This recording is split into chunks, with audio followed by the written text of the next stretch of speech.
नमस्कार, मैं हूं पर्वतराज पुरोहित। आप देख रहे हैं इन 24 न्यूज। आइए एक नजर डालते हैं खबर महाराष्ट्र पर।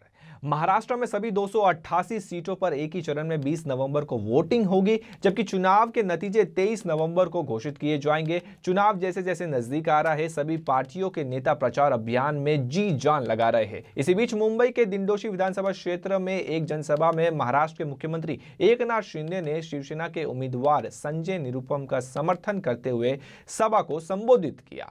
मुख्यमंत्री ने अपने भाषण में कहा, जो राम का नहीं वो किसी काम का नहीं। उन्होंने संजय निरुपम को सच्चे शिवसैनिक कहा, जो बाला साहेब ठाकरे के विचारों पर चल रहा है।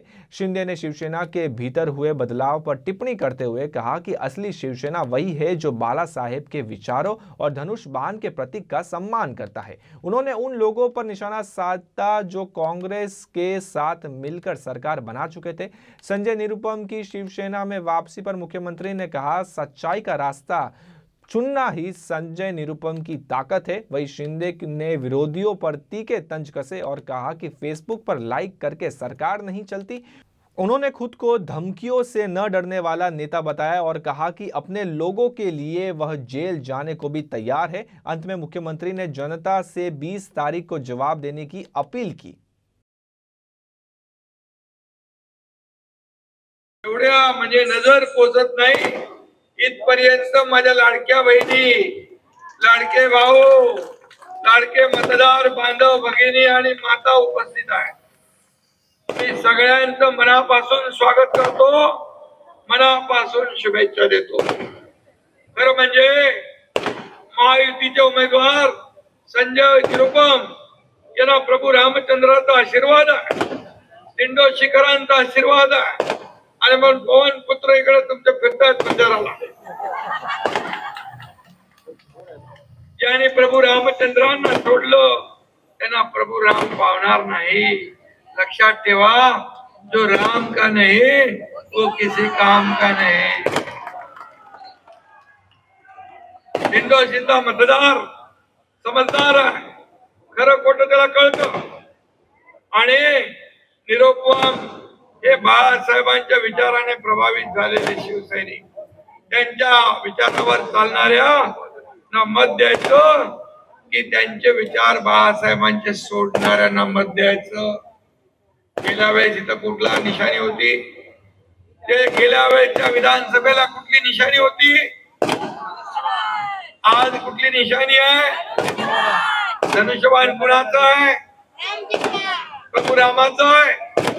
धनुष्यबाण बाळासाहेबांचं आहे, धनुष्यबाण महायुतीचं आहे, धनुष्यबाण संजय निरुपमचं आहे, धनुष्यबाण तुमच्या सगळ्यांचं आहे। म्हणजे खरी शिवसेना कोण? खरा धनुष्यबाण कोण? म्हणजे आपल्याला म्हणतात हे खोटे लोक आहेत, हे गद्दार लोक आहेत। मग कोणी गद्दारी केली बाळासाहेबांच्या विचारांची? या महाराष्ट्रातल्या जनतेला शिवसेना भाजपा युतीचं सरकार पाहिजे होतं। कारण एकीकडे बाळासाहेब ठाकरे आणि दुसरीकडे प्रधानमंत्री मोदीजींचा फोटो लावून युती म्हणून आपण लढलो आणि युतीचं सरकार आलं पाहिजे म्हणून या महाराष्ट्रातल्या जनतेने मॅन्डेट दिलं, मतदान केलं। परंतु स्वतः खुर्चीसाठी, सत्तेसाठी, स्वतःच्या स्वार्थासाठी बाळासाहेबांचे विचार सोडले आणि काँग्रेस बरोबर सरकार बनवलं। आणि मग सांगा, विश्वासघात कोणी केला? बेईमानी कोणी केली? या महाराष्ट्रातल्या जनतेबरोबर। आणि म्हणून बाळासाहेब म्हणायचे, मी माझी काँग्रेस होऊ देणार नाही, माझी काँग्रेस होईल त्याशी दुकान बंद करू। संजय निरुपम तुम्ही थोडे मध्ये गॅप घेतला, पण पुन्हा घर वापसी हो गई आपकी। पुन्हा घरी आले, स्वगृही आले, त्यांचं मी स्वागत करतो। आणि जिसमें है दम वो है संजय निरुपम। अरे सुबह का सामना से दोपहर का सामना मजबूत है, दोपहर का सामना चला है ना। आणि म्हणून मी आपल्याला एवढंच सांगतो, 20 वर्ष लांब राहून पण ते शिवसैनिकांची बिलकुल शिकवण विसरले नाही आणि म्हणून